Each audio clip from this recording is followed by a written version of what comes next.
Bom dia, boa tarde, boa noite, mancebos e mancebas. No vídeo de hoje, vamos corrigir a questão 116 do caderno amarelo do Enem de 2019, primeira aplicação. Esta questão tem a ver com o modelo de Bohr. E para falar de modelo de Bohr, a gente tem que falar de espectros descontínuos. Mas para falar de espectros descontínuos, vamos primeiro explicar o que seria um espectro contínuo. Tá?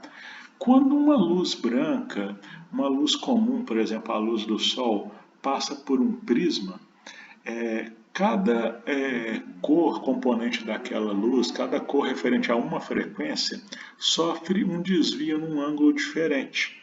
Tá? E aí aquela luz branca se divide, se espalha em várias cores, formando o que a gente chama de espectro contínuo. Por que espectro contínuo? Porque você não tem uma interrupção, você não tem uma falha. Tá? Esse processo, por exemplo, ocorre na formação dos arco-íris. Tá? A luz do Sol passa pela gotícula de água, que funciona como um prisma, e cada frequência componente daquela luz sofre um desvio num ângulo diferente, formando o arco-íris, que é um espectro contínuo, pois não tem falhas. Tá? Agora, quando a mesma coisa é feita com uma luz proveniente de um gás monoatômico, tá? De uma lâmpada de gás monoatômico, não se observa a mesma coisa. Quando essa luz passa por um prisma, são formados apenas algumas linhas no espectro. Tá? Por isso esse espectro é chamado de espectro descontínuo, porque ele tem interrupções, ou espectro de linhas, porque só algumas linhas aparecem. Tá? A lâmpada de gás monoatômico é basicamente um gás a baixa pressão dentro de um tubo de vidro, e esse gás é submetido a grande diferença de potencial emitindo luz. Tá? O Bohr ele produziu um modelo atômico alterando o modelo de Rutherford. Tá? Por isso, muitas vezes, seu modelo é chamado de modelo Rutherford-Bohr. Mas essas alterações que ele fez no modelo de Rutherford foram capazes de explicar o porquê desse espectro descontínuo dos gases monoatômicos. Tá? Vamos lembrar aqui que o modelo de Rutherford ele apenas falava que o átomo era constituído de núcleo e eletrosfera, mas ele não falava como os elétrons estavam na eletrosfera. É isso que Bohr vai introduzir no modelo atômico. Tá? O seu modelo atômico ele tem 5 postulados. O primeiro deles é o seguinte: um elétron em um átomo se move em uma órbita circular estável em torno do núcleo sob o efeito da atração entre elétron e núcleo. Tá? Então, os elétrons na eletrosfera estão circulando em órbitas. Segundo postulado, o elétron só pode se mover em órbitas determinadas. Essas órbitas são chamadas estados estacionários ou nível energético. Então, você vai ter lá, por exemplo, a órbita 1 e a órbita 2. Nenhum elétron vai circular entre essas duas órbitas. Só algumas órbitas são permitidas para cada átomo.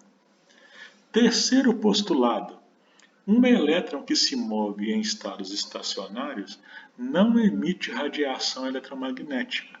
Apesar de estar constantemente acelerado, sua energia total permanece constante. Então, quando um elétron está em uma órbita, ele vai ter uma determinada energia. Tá? E essa energia ela é menor quando a órbita é mais interna e é maior quando a órbita é mais externa. E disso vem o quarto postulado. Para movimentar de uma órbita mais interna para uma órbita mais externa, o elétron precisa absorver energia. Então, para um elétron pular da órbita 1 para a órbita 2, de algum modo ele tem que ganhar energia. Tá? Ele tem que absorver energia. E o último postulado diz o seguinte: Para movimentar de uma órbita mais externa para uma órbita mais interna, o elétron precisa liberar energia. Então, por exemplo, para o elétron que está na órbita 2 e para a órbita 1, ele vai ter que liberar alguma energia. Tá? A energia que é correspondente à diferença da energia da órbita 2 para a órbita 1. Exatamente essa energia. Tá? Com esses postulados, o Bohr conseguiu explicar o espectro descontínuo. Por quê? Só são permitidas certas órbitas. E em cada órbita, o elétron vai ter uma energia. Então, cada átomo só vai conseguir emitir as energias que são correspondentes às diferenças de energia entre as órbitas. Então, por exemplo, esse átomo aqui, por exemplo, quando o elétron voltar do nível 4 para o nível 1, vai se liberar uma certa quantidade de energia. Agora, se a transição for do nível 4 para o 3, já vai ser outra quantidade de energia, que é a diferença de energia entre essas órbitas. Agora, o átomo não vai conseguir liberar toda e qualquer energia, porque somente certas órbitas são permitidas para cada átomo. Tá? Além disso, além de cada átomo só conseguir liberar certas energias, essas energias vão ser diferentes de átomo para átomo. Por quê? Cada órbita em um certo átomo vai ter um certo valor de energia.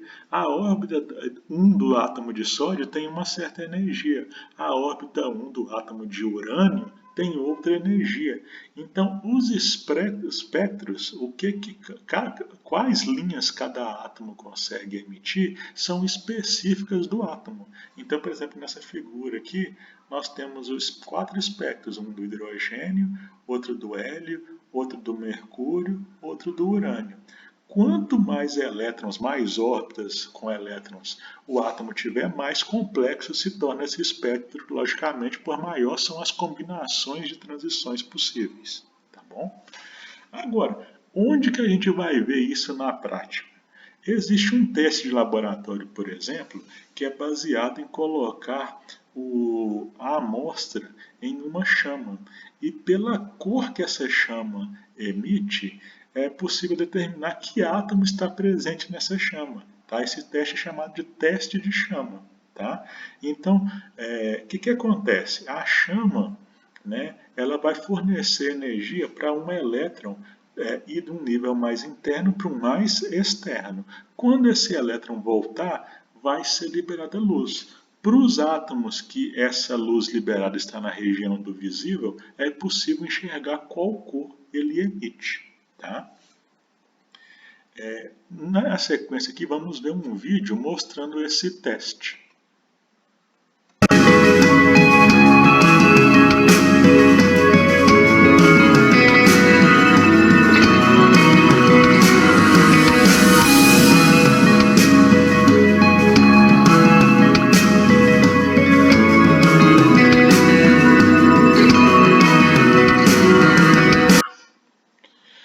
Outro exemplo desse fenômeno da transição eletrônica são os fenômenos da fluorescência e da fosforescência.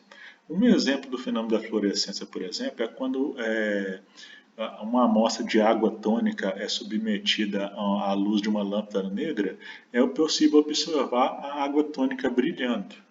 E o fenômeno da fosforescência a gente observa, por exemplo, em algumas tomadas que são cobertas com material fosforescente para a gente enxergar a tomada ou apagador à noite, e alguns enfeites de quarto em forma de estrelinha, lua, etc., né, que também exibe o mesmo fenômeno.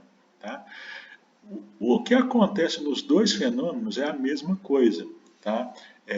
Um elétron do átomo que compõe aquela substância absorve energia de uma luz, por exemplo, e vai para um nível mais externo.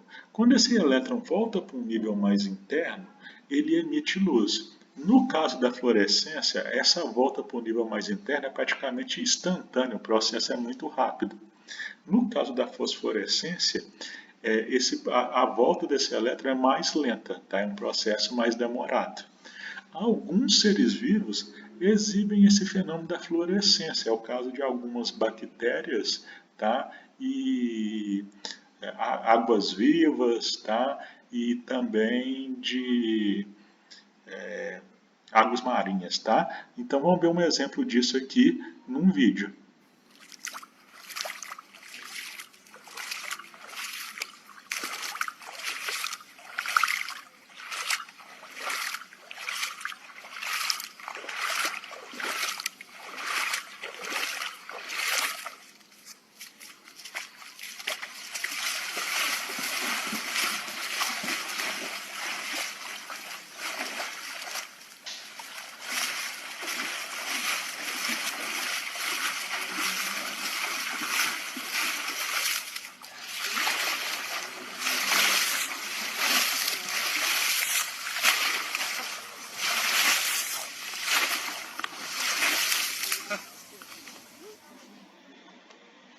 Outro exemplo do fenômeno são nas lâmpadas fluorescentes, em que esse processo da transição eletrônica acontece em duas sequências.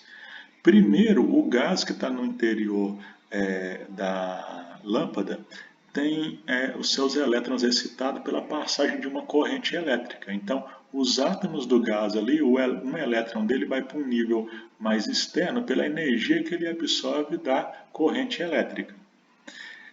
Quando esse elétron volta, é emitido luz, só que essa luz ela é fora da região do visível, é da região do ultravioleta. Tá? Não seria nem bom para a gente estar recebendo essa luz e também a gente não enxerga ela.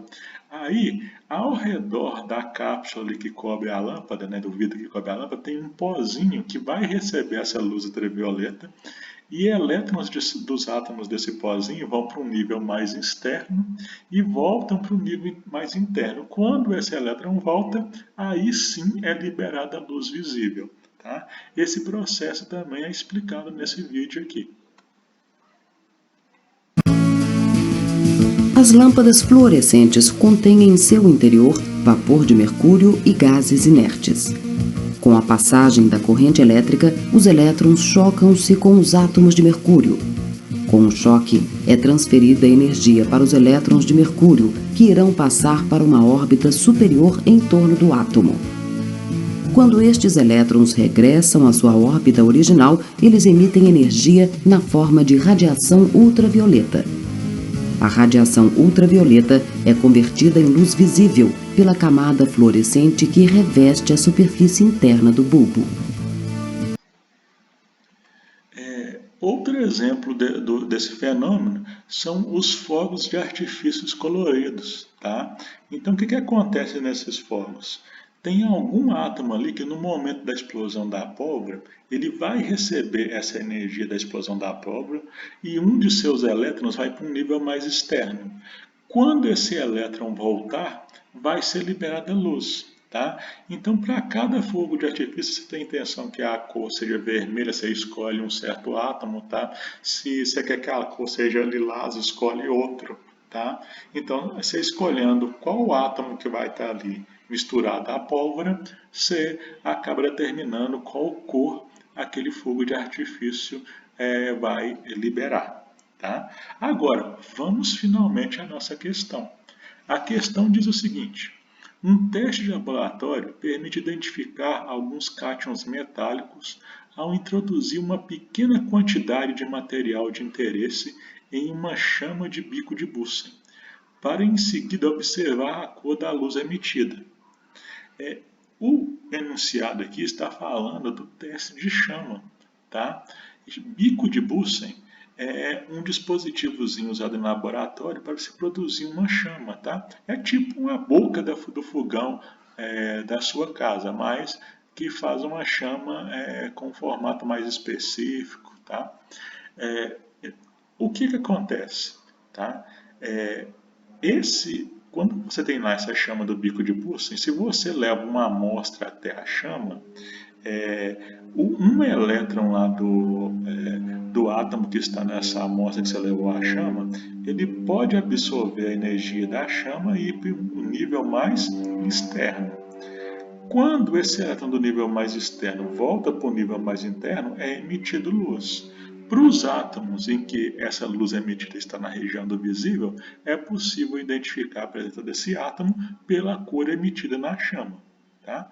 Aí a pergunta que é feita na questão é a seguinte: a cor observada é proveniente da emissão de radiação eletromagnética ao ocorrer a... Então a gente viu que para acontecer a emissão de cor, a emissão de luz, tem que acontecer a transição de elétrons, o movimento de elétron. E as duas alternativas que falam de movimento de elétron é a letra D e a letra E. Só que a emissão de luz ela acontece exatamente quando o elétron volta do nível mais externo para o mais interno.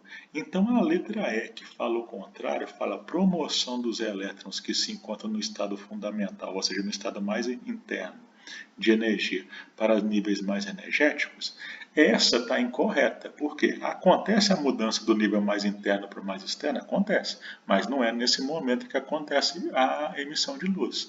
A emissão de luz ocorre quando há transição eletrônica de um nível mais externo para outro mais interno na eletrosfera atômica, ou seja, a alternativa correta é a letra D. Espero que vocês tenham gostado da correção. Quem gostou, faz a inscrição aí no canal para receber notificações de próximas correções.